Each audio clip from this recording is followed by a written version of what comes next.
subscribe dulu guys. Subscribe dari sekarang yuk. Siji, loro, telu. Oke guys, terima kasih. Selamat menonton.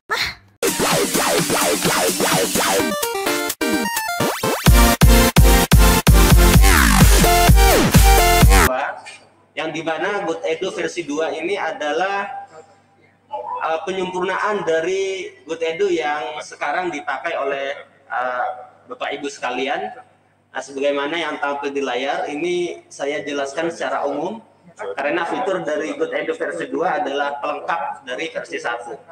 Oke, tampilan dashboard tidak banyak berubah dari versi 1 yang sebelumnya. Cuma kita tambahkan di situ ada fitur untuk pengumuman atau informasi.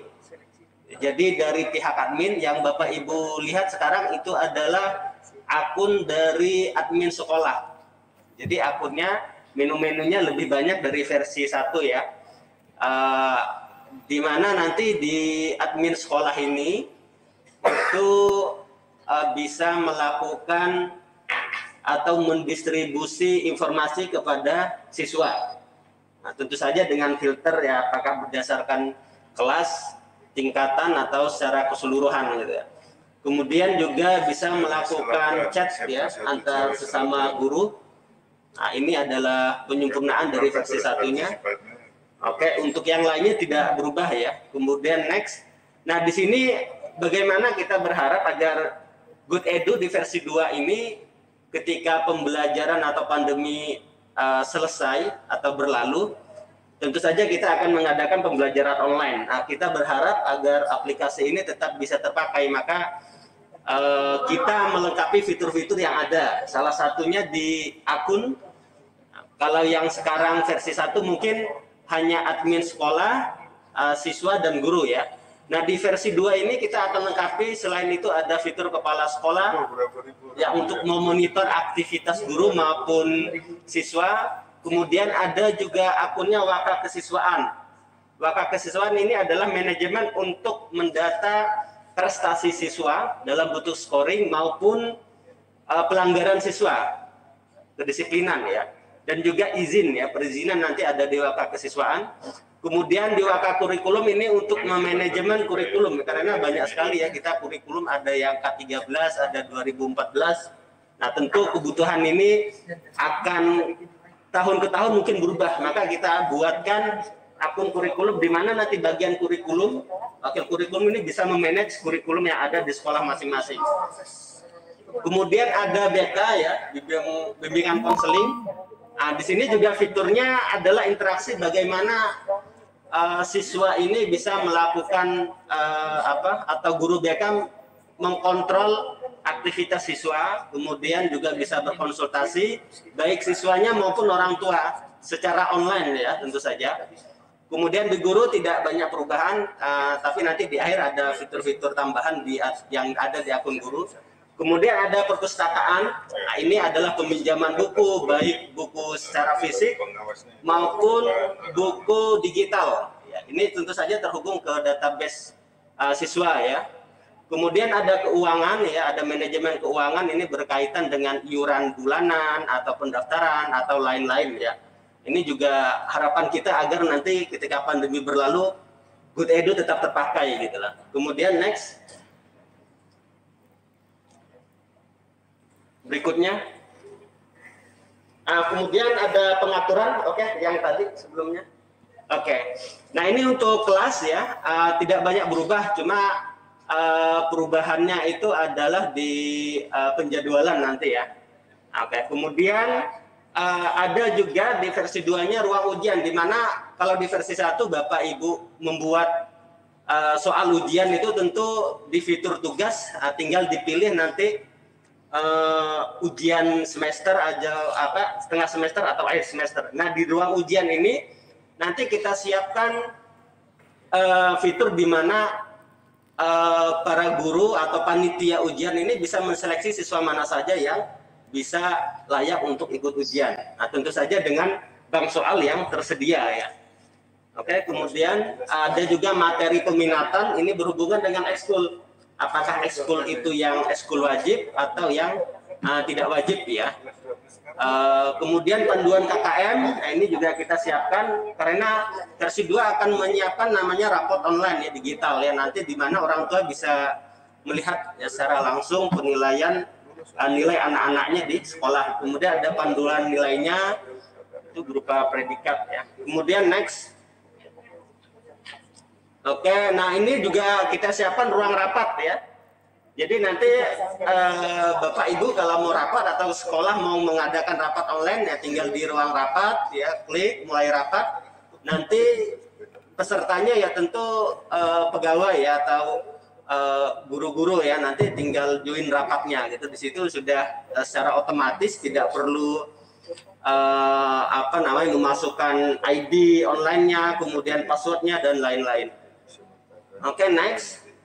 Tambahan berikutnya yaitu kita punya nanti data alumni, di mana ketika siswa itu selesai dari sekolah tersebut, database-nya tidak hilang, tapi kita akan masukkan ke database alumni, di mana fungsinya ini banyak sekali ya untuk alumni. Salah satunya ini bisa membuat forum atau alumni tracer ya. Biasanya sekolah-sekolah itu untuk men-trace alumninya kemana saja yang sudah sekolah atau penyerapan ke dunia kerja seberapa banyak. Nah ini maka database alumni kami kira ini sangat penting gitu untuk mendata agar database siswa ini ketika selesai tidak hilang. Oke, ini sekilas ya mengenai fitur dari versi 2-nya, 2 tingkatan, yaitu pemerintah tingkat 1 dalam artian ini provinsi ya, baik itu gubernur maupun nanti dinas pendidikan provinsi. Ada juga nanti tingkat 2-nya yaitu dinas pendidikan kota, kabupaten atau wali kota dan bupati ya. Nah, di sini dashboard ya tidak banyak berubah. Kemudian boleh masuk ke pegawai. Next. Nah di sini, oke.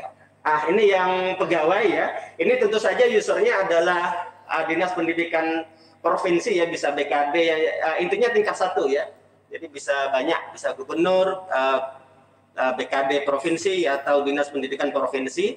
Nah kita harapkan nanti bisa mendata atau melihat histori kegiatan masing-masing pegawai yang ada ya. Tentu saja ini kaitannya dengan pegawai negeri ya. Nah, maka kita siapkan itu bisa berdasarkan NIP ya, tentu saja pegawai negeri ya. Bisa juga pegawai swasta mungkin NUPTK-nya gitu. Nah, di sini apa saja yang bisa dilihat atau dimonitor oleh pemerintah ya, dalam artian ini bisa absensi pegawai. Jadi absensi harian, jam masuk, jam keluar, ini hubungannya dengan kalau pembelajaran ini kita laksanakan secara offline ya. Biasanya kan kita sidik jari ya, kan nanti masuk jam berapa, nanti pulangnya jam berapa. Oke, ini teknis kalau pembelajarannya berlangsung secara online. Kemudian ada absensi mengajar. Ya, absensi mengajar berbeda dengan absensi pegawai. Kalau pegawai per hari, kalau mengajar tentu pertemuan ya. Misal guru A misal dalam 1 hari mengajar 2 kelas, berarti ada 2 aktivitas mengajar di situ. Nah, kemudian next riwayat Vicon ya. Nah ini ada untuk rekap dari pembelajaran online ya. Artinya dalam Viconnya, video conference-nya. Oke, next. Jadi durasinya berapa lama itu nanti kelihatan. Oke, ini data pegawai dan juga bisa dilihat.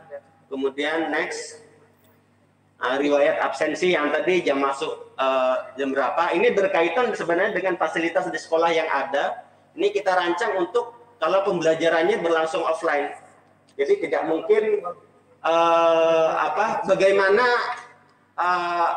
user ini absensinya pastikan ada di sekolah. Nah ini nanti berkaitan dengan fasilitas yang ada, tentu intranet yang ada di sekolah ya. Nanti nggak mungkin absen di rumah gitu. Jadi dibuat sistemnya bagaimana absennya itu ada di tempat atau tempat mengajar. Ya. Kemudian next, absensi mengajar ini juga sama, yaitu absensi pertemuan dalam hal ini. Oke, nanti untuk rekapnya itu biasa manual. Nah nanti di sini bisa diekspor. Ya. Jadi satu sekolah itu aktivitas mengajarnya berapa banyak, ini juga bisa online maupun offline nanti pembelajarannya. Oke, next. Ini yang Vicon ya, menampilkan apa kelas berapa ngajarnya, mata pelajaran apa, durasinya berapa banyak, kemudian jumlah peserta juga berapa banyak yang ikut.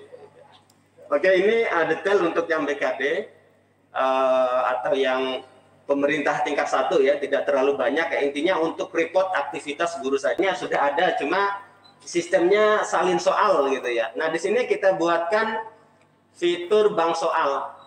Di situ ada menu dashboard ya, tentu jadwal, referensi ajar. Nah, ini referensi ajar di luar materi gitu ya. Jadi mungkin ada guru mau memberikan referensi ajar berupa file ataupun dalam bentuk link video, ini juga bisa. Artinya di luar materi ajar per pertemuan gitu. Ini berbeda. Kemudian ada broadcast, ruang ujian juga ada tadi, ruang rapat. Ini bank soal. Nah, kita siapkan untuk bank soalnya. Karena untuk kebutuhan dari tahun ke tahun ya, tentu soal yang sudah dibuat kalau hilang sayang gitu kan. Nah, kita buatkan nanti soal ini bisa diakses oleh admin ketika untuk mengadakan ujian atau yang lainnya.